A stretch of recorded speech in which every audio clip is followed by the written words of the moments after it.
ہر رکاوٹ میں کوئی نہ کوئی بہتر چھپی ہوتی ہے، یہ بات اللہ ہی بہتر جانتا ہے۔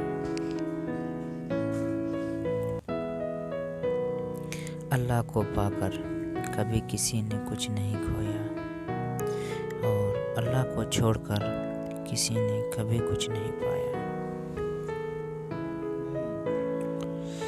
کلمہ پڑھنے سے ایمان تازہ رہتا ہے۔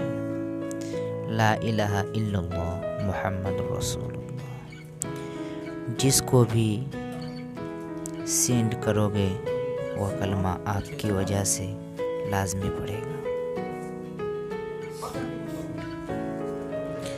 پریشانیاں بڑھ جائے تو خدا کے سامنے رویا کریں، بے شک وہ 70 ماؤں سے زیادہ پیار کرنے والا ہے۔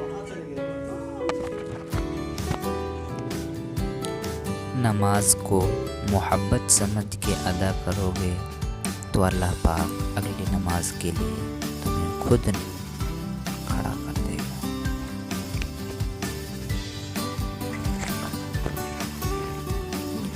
نماز کے لیے دنیا کو چھوڑ دو، لیکن دنیا کے لیے نماز کو نہیں چھوڑو۔